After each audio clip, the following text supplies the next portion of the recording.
नमस्कार। Gujarati study and education channel में आप सब दोस्तों का हार्दिक स्वागत है। आज हम इसी वीडियो में देखने वाले हैं धोरण 9, विषय है हिंदी। और हिंदी विषय के अंदर पाठ नंबर 3 है, जिसका नाम है क्या निराश हुआ जाए। तो क्या निराश हुआ जाए जो पाठ है वो एक निबंध है। क्या है?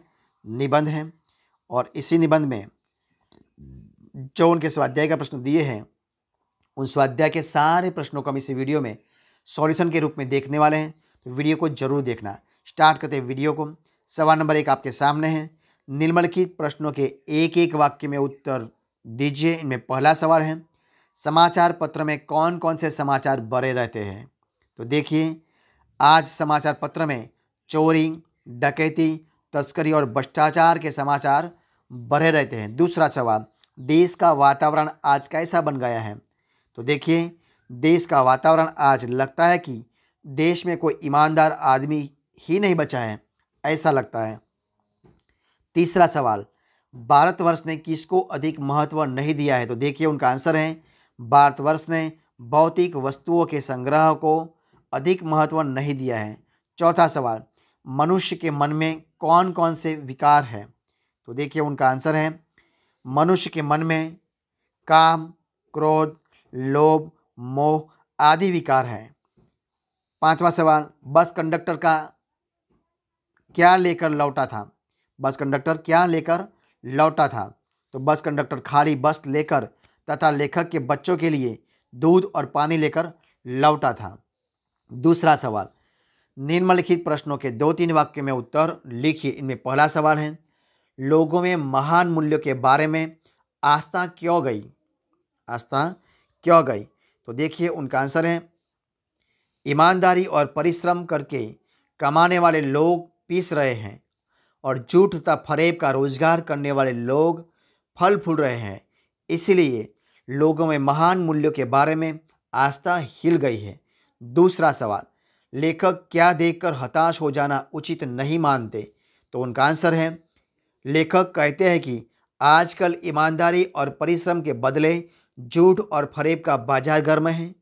ऊपरी दिखाई देने वाली इस मानव सर्जित स्थिति से हताश हो जाना उचित नहीं है। तीसरा सवाल, देश के दरिद्र जनों की हीन अवस्था दूर करने के लिए क्या किया गया है। तो देखिए, उनका आंसर है देश के दरिद्र जनों की हीन अवस्था दूर करने के लिए शासन एक कायदे कानून बनाए हैं। इनका उद्देश्य ही कृषि उद्योग, वाणिज्य, आरोग्य और शिक्षा के क्षेत्रों में लोगों की स्थिति अधिक उन्नत और सुचारू बनाया जाए। चौथा सवाल, कविवर रविंद्रनाथ ठाकुर ने प्रार्थना गीत द्वारा भगवान से क्या याचना की। तो देखिए, उनका आंसर है कविवर रविंद्रनाथ ठाकुर ने प्रार्थना गीत द्वारा भगवान से यह याचना की है कि संसार में केवल नुकसान उठाना पड़े, धोखा खाना पड़े तो भी मैं विचलित न हो। ऐसे अवसरों पर भी प्रभु मुझे ऐसी शक्ति दो कि मैं तुम पर संदेह न करूं। सवाल नंबर 3, निम्नलिखित प्रश्नों के 5-6 वाक्यों में उत्तर लिखिए। इनमें पहला सवाल है, लेखक का मन क्यों बैठ जाता है। तो देखिए, हमारे देश के अखबार चोरी, डकैती, तस्करी और भ्रष्टाचार के समाचारों से भरे रहते हैं। राजनीतिक दल एक दूसरे पर आरोप प्रत्यारोप लगाते रहते हैं। ऐसा लगता है कि जैसे देश में कोई ईमानदार ही नहीं रह गया। लोग हर व्यक्ति को संदेह की दृष्टि से देखते हैं। जो जितने ऊंचे पद पर हैं उतने ही दोष दिखाए जाते हैं। सब अपने स्वार्थों में लिप्त हैं। देश के हित की बातें बहुत कम ही रही है। देश और समाज की ऐसी दशा देखकर लेखक का मन बैठ जाता है। अब देखिए, सवाल नंबर 2, भारतवर्ष को महामानव समृद्ध समुद्र क्यों कहा गया है।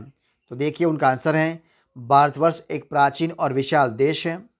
सदियों से यहाँ अनेक जातियाँ आई और यह बस गई। विदेशों से अनेक धर्मावलंबी यह आए और यही होकर रह गए। इस तरह भारत आर्य, द्रविड़, हिंदू, मुसलमान, यूरोपीय और भारतीय आदर्शों की मिलन भूमि है। भारतीय सभ्यता में विदेशी सभ्यता का भी प्रभाव है। यह की संस्कृति में विदेशी संस्कृतियाँ धुल मिल गई हैं। भारतीय समाज में देशी विदेशी लोग आए और समा गए हैं। इसलिए भारतवर्ष को महामानव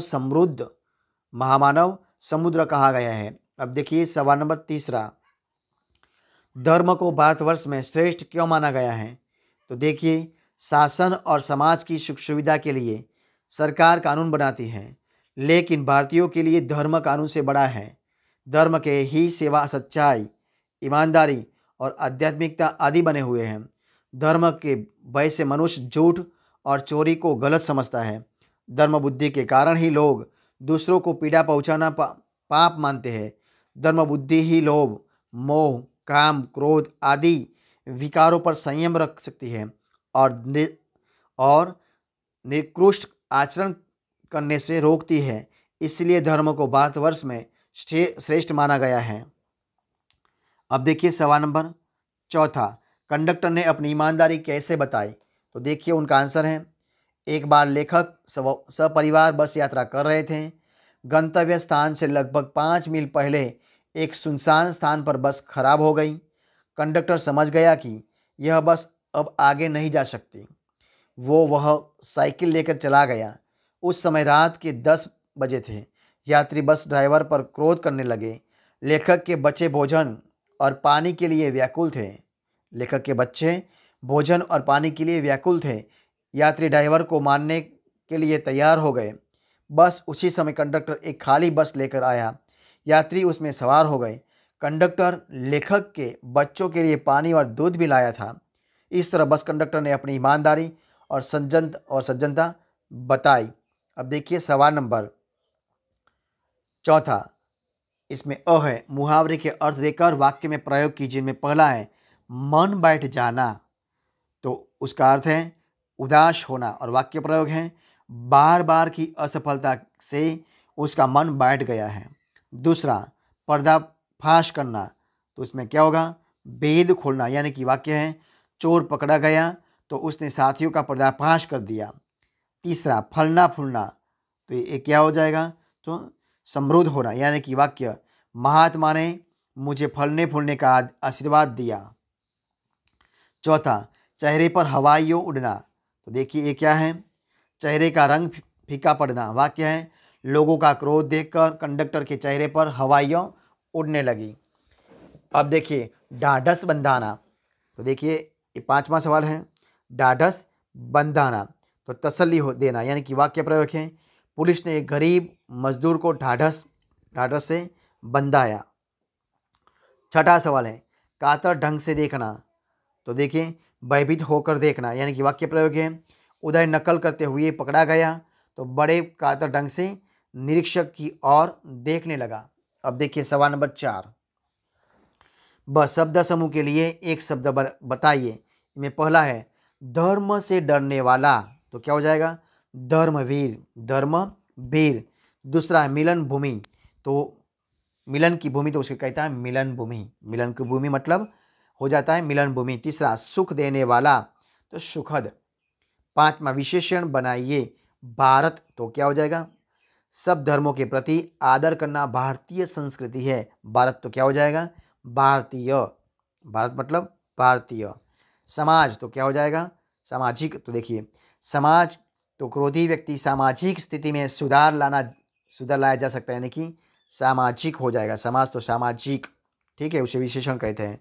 क्रोध तो क्या हो जाए, क्रोधित अथवा क्रोधी, देखिए क्या हो जाए, क्रोधी व्यक्ति अपना ही नुकसान करता है, क्रोध तो क्रोधी।